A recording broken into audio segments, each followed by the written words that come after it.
Welcome back, everybody, to Disc Media, a startup story, the podcast where we take you behind the scenes of starting a business from the ground up. And today, we're going to be getting into some conversations around the entrepreneurial space. You know, a lot of times people become an entrepreneur because they desire to have a little bit more flexibility, a little bit more control and ownership of their time. And then somewhere along the way, the business ends up kind of owning more of you than you of it. What ends up happening is that we start spending a lot more time becoming kind of an operator, stuck in the everyday decision processes, the problems, getting sucked into the real challenging things. And it's not to say that businesses aren't challenging, because they are, but we also need to find ways to allow ourselves to breathe, right? Allow ourselves to enjoy some of the reasons we became an entrepreneur in the first place. I'm excited today because we have a guest who is going to help us understand that a little bit more.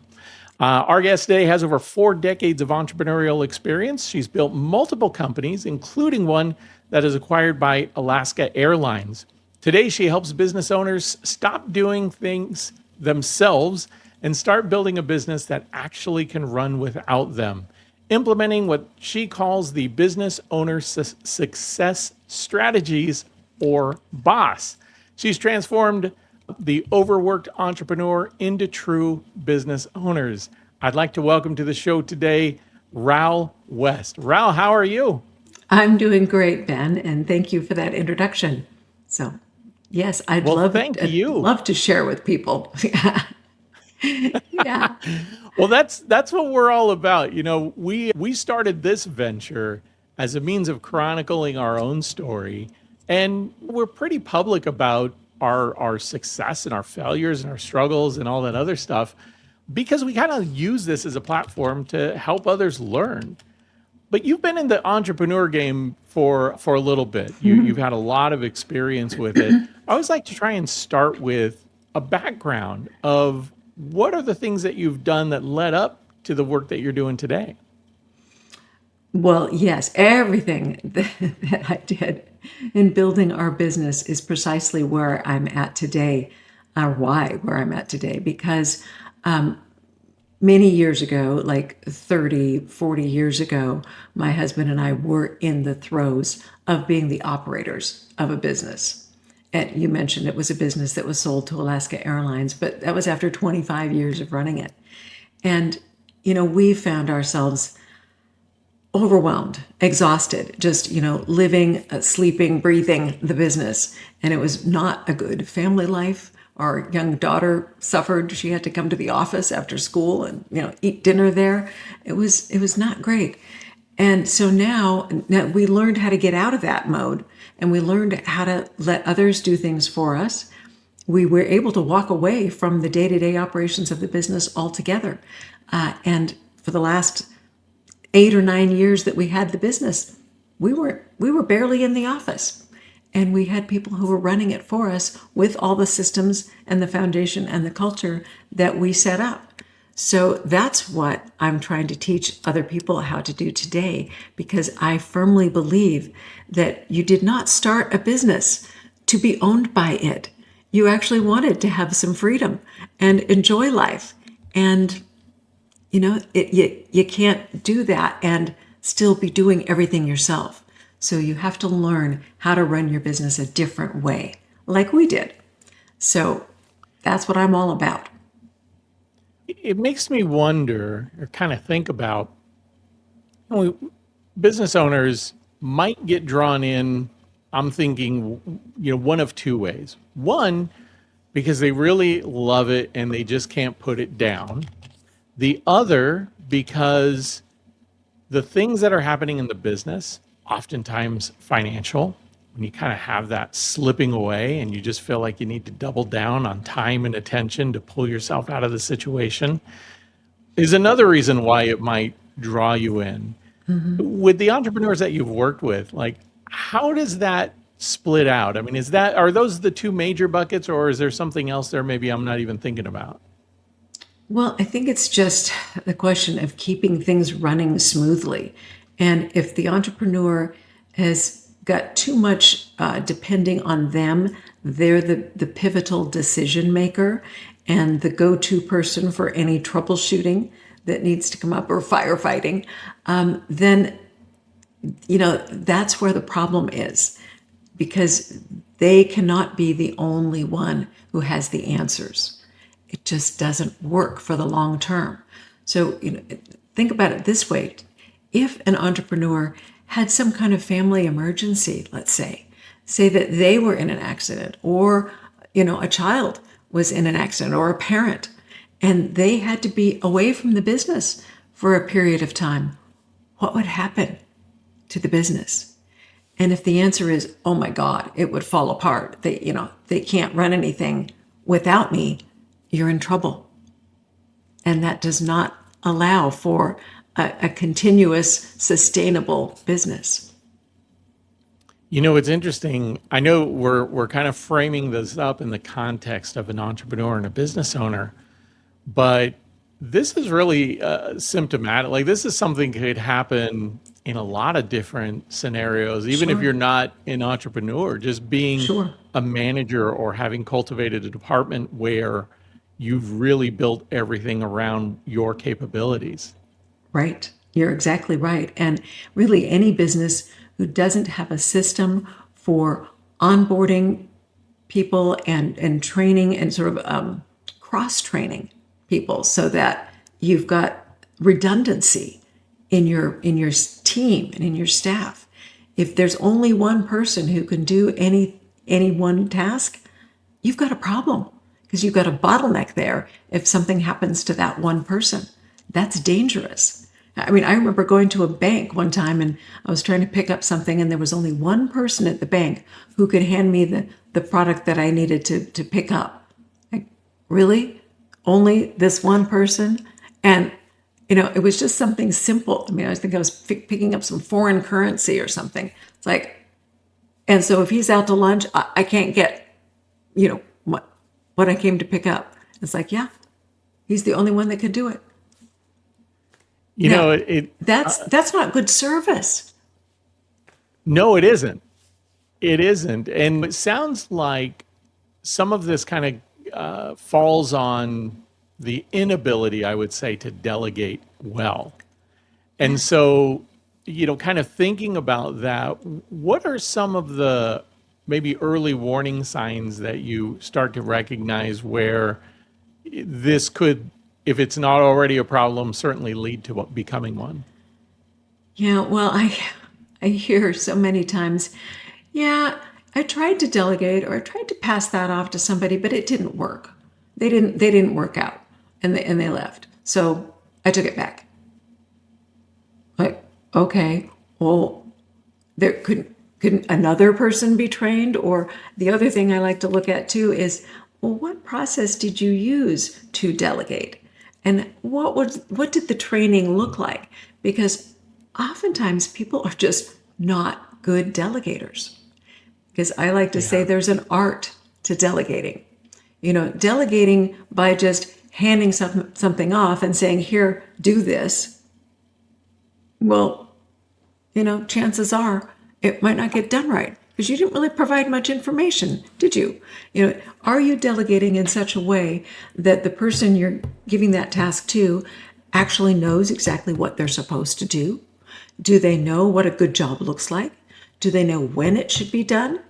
And once you've passed off that task, are you going back and checking? Do you have a follow-up loop embedded into your system, so that a week later or 2 weeks later, or whatever the time frame is, on depending on the complication, how long the task is, you need to go back and follow up and say, how are you doing on that?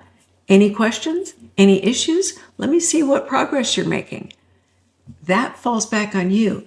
So, the real responsibility for how well a task is accomplished after you've delegated falls back to you. How well did you do the delegation? Are you following up? Are you ensuring that they have the tools and the information that they need to do that job correctly? It brings to mind an old adage of, you have to inspect what you expect, right? So Yeah. if you're And not also, following up, garbage in, I'm garbage sorry, go out, ahead. garbage in, garbage Yeah, out. Yeah. yeah, very much so. And some of the things you've mentioned it a couple times, and I love this because my background is I've always kind of sat on the supply side, this operations supply to operations side of the business, and systems and processes a couple of times. Mm-hmm. Help me understand a little bit more how you lean into those systems to help people. Okay, well, you can start with just the most basic elementary system. Every business needs to have the steps, the processes spelled out. Whether it's in writing or whether it's in video form, doesn't matter. But somehow there has to be a recording or a documentation of what those steps are, what needs to happen in order to get a particular process completed. If you don't have that documented, you're opening yourself up to that, lack of redundancy and the exposure of, oh, that one person who knows that job is not here. Now what do we do? So you need to make sure that you're documenting all along. And then this starts with the leader, with the entrepreneur. The entrepreneur or business owner needs to document what they do and assess as they're doing it. Do I really need to be the one to do this? Am I the only person that can sign a check? I mean, get a certain task done, approve something. And if you are the bottleneck. So create systems, document your processes, and then as you're going through, the better you get at it, you'll start asking yourself, is there a better way to do this? Is there a faster way to do this? Could I use automation to do this? Could AI help me?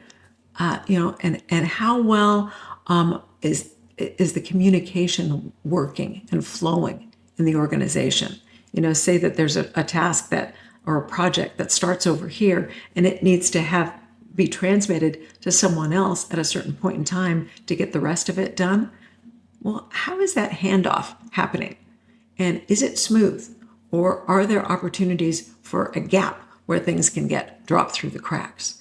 So this is all part of systemizing your business, is making sure that the processes flow smoothly, that there's adequate preparation, tools, communication, that you don't allow for those gaps, those links, like a chain. If there's a link in a chain that has an opening, that chain's not going to hold, So you have to tighten all that up and figure out more efficient ways to do things.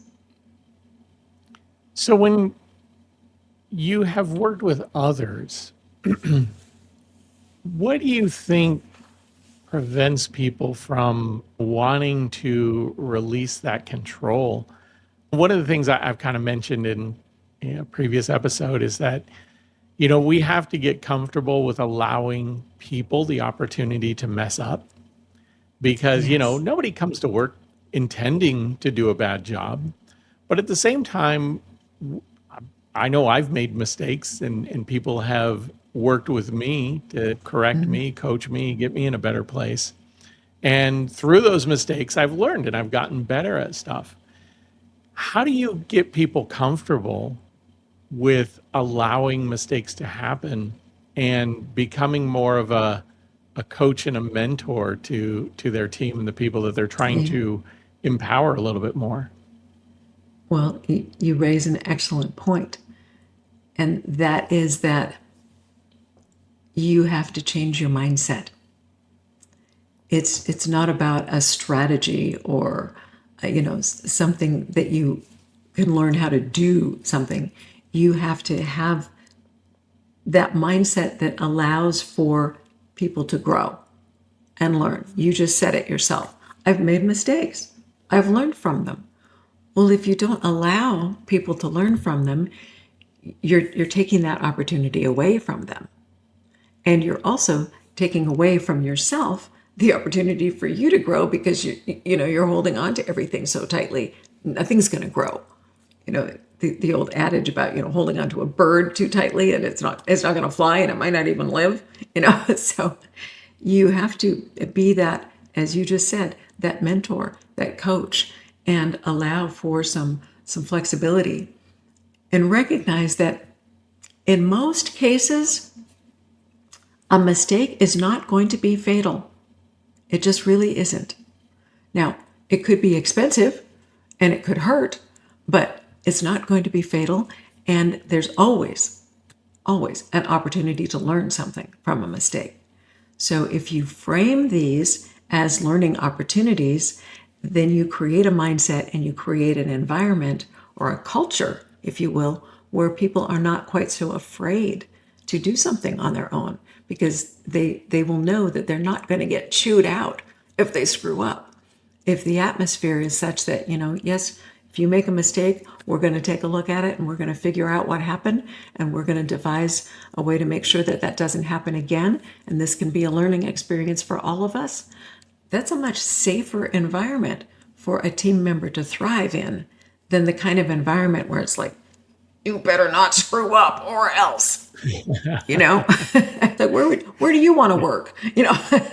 Yeah, nobody likes to work in a world of fear and intimidation. Right.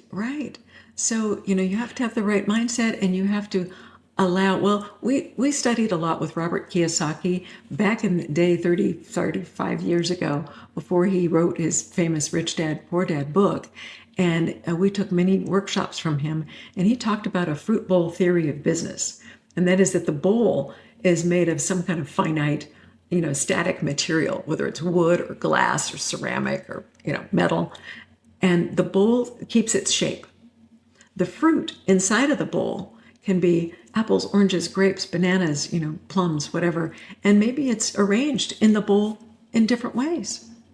But that's okay. It's still a fruit bowl. So what the owner and the manager, the mentor, needs to say is, this is the bowl. Don't mess with the shape of this bowl. This is my non-negotiable is this is the bowl. You can organize your fruit in that bowl however you want and give you a little freedom and a little, creativity. As long as you keep that bowl the same shape, we're okay. Don't get outside the bowl. I want to take a moment and, if you don't mind, the business that I mentioned as we got started, you scaled it and ultimately sold it to Alaska Airlines. When you were building that business, what were your thoughts about what scaling that looked like? Did you start it with the anticipation that it was going to scale that big, or did it just kind of happen out of circumstance and need? Yeah, blew us away. The business was started by my husband when we first met. And then he was getting ideas from me. I was in the tourism business. He was in real estate. But he saw me flying off to Hawaii because I had some clients in Hawaii and I was making business trips to Hawaii. And he was saying, that looks good. I'd like to go to Hawaii on a business trip. And so he figured out a way to kind of merge his real estate background with my tourism industry knowledge, and he picked my brain. I eventually said, you have to pay me because that's what I do for a living. So he took me out to dinner. That was our first date. But anyway, in the beginning, he was just representing Alaskans who owned vacation rental condominiums in Hawaii. And he'd say, I'll be your rental agent and you just pay me a commission for whatever I book. And that was great. But then I said, well, add in the rental car and the inner island air and maybe some tour packages and stuff and make it a whole vacation. So he did that. And then with my advice, he also added in the air to get from Alaska to Hawaii. So then it became really a full Hawaiian vacation, which ended up being the name of the company. It was Hawaiian Vacations. So we did that. I still had my marketing consulting business, but I'm still advising him. And that company grew and did quite well. But then a few years into it, there was a huge crisis because the scheduled carrier that he was buying the seats from to get people between Alaska and Hawaii decided we're not going to fly nonstop Anchorage, Honolulu anymore. So boom, the business just practically died because there was no way to get our customers to Hawaii. So we didn't have a product to sell. So we contemplated closing the doors and saying, well, that was fun while it lasted, and I guess we move on to something else. We started it with nothing, just the pennies in our pockets, and we didn't owe anybody anything, so we could just close the doors. But we thought, no, there's really a need. There's a demand and a psychological need for a way to get to Hawaii for Alaskans. They really, really, really loved being able to go to Hawaii, especially in the winter. So we decided that we would stick with it and we would try to figure it out. So that led us to chartering our own jet. And I'm not talking about a little corporate jet. I'm talking about our first charter was a DC-8 with almost 200 seats. Wow. So we contracted for a series of charter flights over a summer, and everybody that we knew said we were crazy because, Alaskans want to go to Hawaii in the winter, don't you know? And we said, okay, but you know what? I have the statistics for the number of people that we flew between Alaska and Hawaii in previous summers, even though we were just buying them one seat at a time. They added up, and the numbers proved that we could fill those charter flights. So we said, yeah, we can do this. And, it took a big gulp because it was a huge risk. We basically bet the family farm on this charter because we had to guarantee the total cost of the flights, whether we sold one ticket or all of them. And that was the beginning of becoming a scheduled charter airline because we went on to charter bigger jets, more frequent flights. And eventually we were flying wide body jets 4 or 5 times a week. So we were carrying 35,000 passengers a year between Alaska and Hawaii. So it grew way beyond anything that we had imagined. And so what happened, just 2 or 3 years after doing that first charter series, we found ourselves in that, oh my God, we are inundated, we're swamped, we can't get away from this business, we are owned by this business. And we had to figure out a different way to run the business. Otherwise, the business couldn't grow because we were holding it back. So we turned to our mentor, Robert Kiyosaki, as, here's what we've got going. And he said, oh my God, we had lunch with him on the Big Island. And he said, you guys need to get these 2 books, get The E-Myth by Michael Gerber and The Great Game of Business by Jack Stack. And those 2 books taught us how to systematize, how to organize the company so that everyone had their role and everybody knew what their role was and everybody knew what the processes were, and it was all documented. And then Jack Stack said, yep, and share your financials with your team so that they know what you're doing and what it looks like when the company is successful and how your actions can contribute to the company's success. And again, our business associates said, that's nuts. You don't share your financials with your team. That's crazy. But we said, no, well, we think he makes a good point and we're going to do it. And so we did. And the reaction that we got from our team was, what's a P&L? I don't know what that is. So oh, okay, we need to teach you. So I held little classes and we would walk through line by line. This is a financial statement. This is a profit and loss statement. This is a balance sheet. And this is what happens when, this is the cost of the charters. And here's all of our other expenses. And this is what flows to the bottom line, the profit. And our culture was built upon a win-win philosophy. So if we win and we get this profit, we're going to share it with you so that you win too. Now there we had a team aligned, going for the same goals that we were going for. That was unbeatable. So Jack Stack was right. That open book management worked. And our team it was beautiful. It was just beautiful. And when we were able to pass out bonuses that were 4 and 5 digits, and sometimes people would say, oh my God, that's the down payment on a house for me. And they burst into tears when we handed them the check, and we would start crying with them. That was beautiful. And it was just wonderful. And that's how the business grew. And that's how we were able to grow it without still being stuck in the the mire of being the day-to-day operators. And we had to learn how to step back. We had to learn a whole different way of running a business.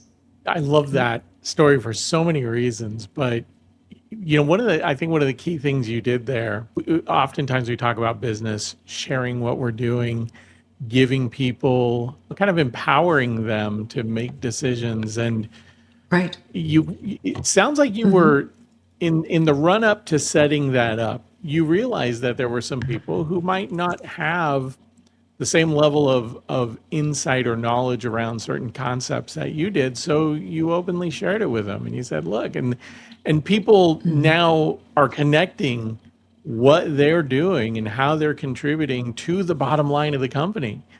And so maybe it makes people think twice about how much time they spend doing something versus something else, how much money they might spend, Yeah. of the company money on Yeah. supplies Well, or lunches or, yeah. Things like that. Just these little things that kind of raise operational costs. You're giving them the opportunity to kind of say, hey, if Well, I do and that, for how is that us, going to affect my bonus? yeah. Well, and in our situation, we were selling stays at hotels and condos and so forth, and so there was a margin between what we had to pay the hotel and what we charged our guests. And if we didn't maintain that margin, we wouldn't be able to cover the overhead. We wouldn't be able to pay the salaries and the electricity and the telephones and all of that. So, they had to make sure that they were adhering to the formulas that we had established. And, a big mistake by pricing a tour too low and we didn't make any money, well, we're all screwed. So it started to make sense to them. So there was a why behind the reason why we had these rules. The rules were there to make sure that there was profit at the end. So as we think about other people who are scaling, who are growing, and by the way, I'm still like, I got to ask, how much exactly does it cost to charter a big wide body plane? Well, a lot. I don't have that number, but you're probably talking six digits a flight. Wow, that's Yeah. amazing. That's amazing. So it's But a you've got the year's, volume to fill it. yeah. Well, an annual charter contract, and we contracted for them, a year at a time. That was all the government allowed us to do with a charter. You could only do 12 months at a time. And so it would be a multi-million-dollar contract. So, yeah. That's amazing. But at the same time, it also puts you on the hook for that because you've got to sell those seats. Yeah. Yeah. And So there were some nail biter times, believe me. I could imagine. I could imagine it. Well, and especially too, because if you don't mind me asking, so when you build those contracts out, are you buying specific dates and times, Yeah. Yeah, for those we had a flights? schedule. Yeah, we had a schedule, and we would say, okay, we're operating, I'll just say, Monday, Tuesday, Thursday, Friday, Saturday, Sunday, or something like that. It wasn't 7 days a week; it'd be like five. So, and that would be the schedule for the whole year. And this is the departure time, and this is the arrival time. So similar to a scheduled airline, but we just weren't an airline. We didn't own the planes; we just chartered them, and they were operated by the airline. And we agreed to this schedule at the beginning of the contract, and then that's what we would publish to our customers. And so part of that, and again, I'm kind of drawing from my own experience in working with supply chains, is that you've also got to charter the return flight, right? So now you've got things happening on both ends of the spectrum where you've got a Right, load going in, and then ultimately you have to have a load coming back. right. So you have to balance the loads. So, It can be sounds like complicated. a lot of organization. Yes, it is. Yeah, we had an entire department that just, dealt with what was called yield management, and making sure that you were weighing, what you would charge for like say at Christmas time, the popular flights were going to Hawaii just before Christmas.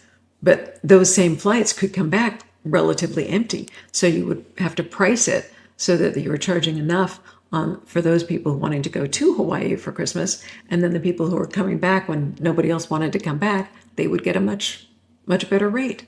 And that would balance out.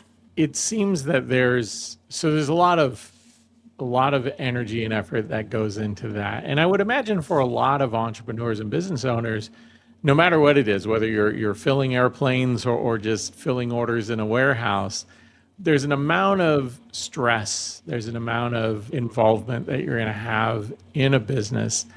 Why do you think that so many entrepreneurs or even business leaders in organizations kind of accept burnout as part of the process? I don't know why they do, but it beats me. Mostly it's because they haven't learned that they don't have to. Again, it goes back to mindset and learning some skills, learning proper delegation skills, learning how to build a team, learning how to nurture the right kind of culture so that you don't have to be burned out. If you're getting burned out, something's wrong and something needs to be fixed. Yeah, I would I would definitely agree with that. You got to find ways to decompress and kind of pull away from all of that. I think about in the intro too, we talked about the boss system that you've created. So, how does that help people kind of get above some of these things that might cause burnout? Okay. Well, the Boss is a year-round mastermind program. And I 2 or 3 years ago, I developed an 8-module online course that teaches 6 principles. And these are the 6 principles that I recognized that were the actual foundation of our success. These were the principles that allowed us to run the business in such a way that we could walk away and have it run beautifully, even if we weren't around. So I teach those 6 principles in the mastermind, in BOSS, which is Business Owner Success Strategies. And they can go through the video lessons and the worksheets that are part of the course. But every time we get together twice a month on Zoom, we talk about the different principles. Lately I've been talking a lot about leverage. Like, how are you using leverage in your business? You're using it in some way already. Great. Now come up with 3 new ways to use leverage. And some of the people have, had little like light bulbs going off, like, oh yeah, I didn't realize that I could do it that way and save a lot of time, or that somebody else could do that, or I could outsource that. So these are the kinds of things that we work with each owner to help them figure out what it is that they're doing that they could do a different way or have somebody else do to save them time. We're buying back their freedom to live their life. Well, I would imagine, because I think many people probably experience this, that when you've been doing something for a while, and in your case, you've been working with entrepreneurs for some time and kind of helping them and coaching them through challenges, I think that create these kind of things that weigh us down. Are there any patterns, or is there something that you can point to as a very common thing, maybe something you come back to time and time again, because it's just something that many people either have a challenge with or are trying to overcome? Well, yeah, I think we've been talking about it. It's that, the probably primary one is the unwillingness to let go and the unwillingness to trust. And, like I can't delegate that. I've tried it before. It didn't work. And, getting through to them that it might not have worked because there was a better way to do that. Don't give up on the idea just because the execution failed. It's not the idea or the concept of delegating that's wrong. It's how you executed it that needs to be improved. So people need to learn. And, trial and error is a great teacher sometimes it's painful and expensive, but you have to jump in and give it a go. Otherwise, you're basically sentencing yourself to a life of drudgery and slavery for your own business. And is that really what you want? I mean, really? So I'm all about getting people to understand what they really want for their lives. What is your dream? What is your vision for your life? Now, how are you going to get there? And how is your business going to support you in achieving that life? And so many people don't even think that they have the right to say what they want in their life. It's just all about the business, and the business just sucks up everything. And to me, that's just a crime. It doesn't have to be that way. Yeah, I think properly defining what success looks like, because I think for everybody it's a little bit different. Right.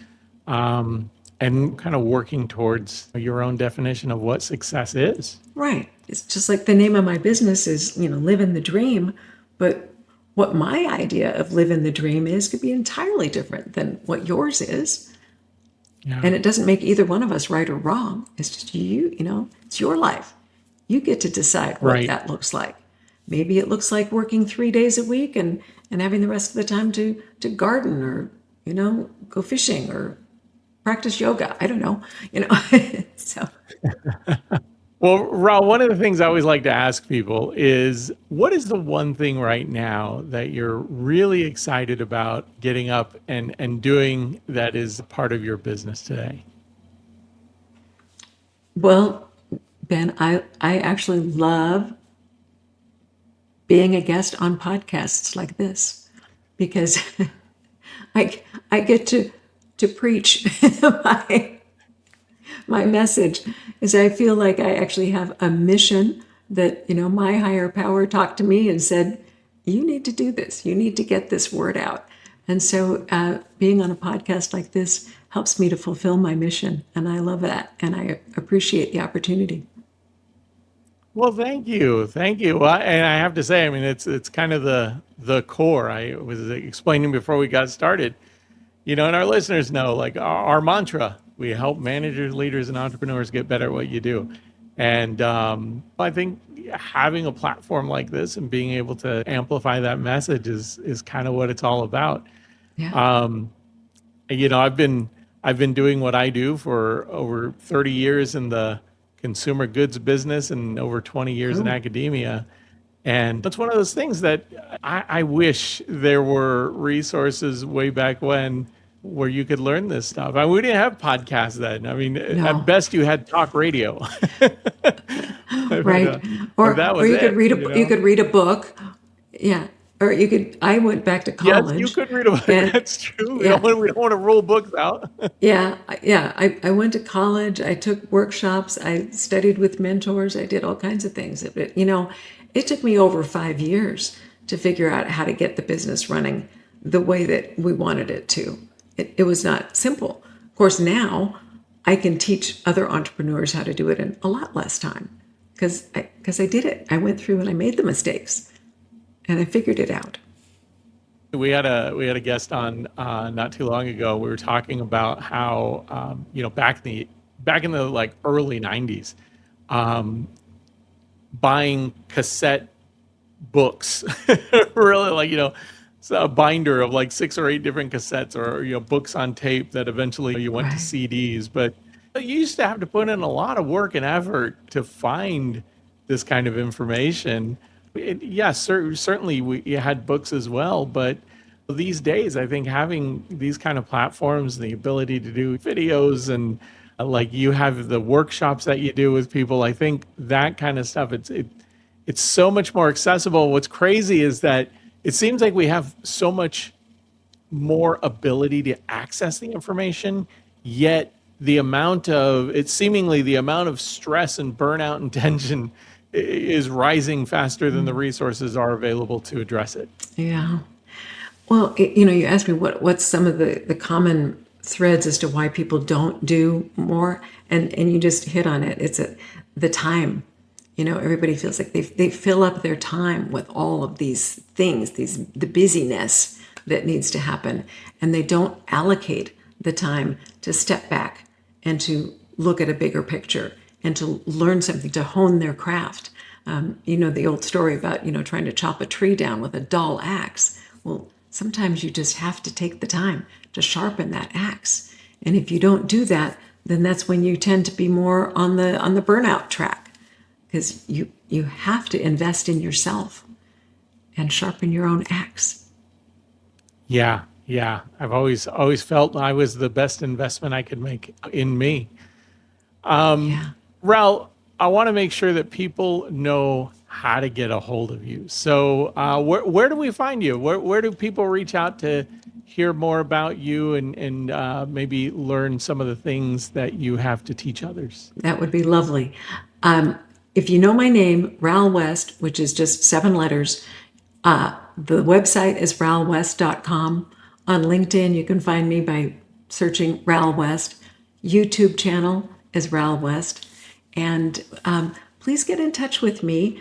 We have a business diagnostic tool that you can take so we can tell you what stage you're at in your business, like just how stuck are you and how much of a bottleneck are you for your own business. And this diagnostic tool can give you that answers, and then we can hop on a call and talk about it.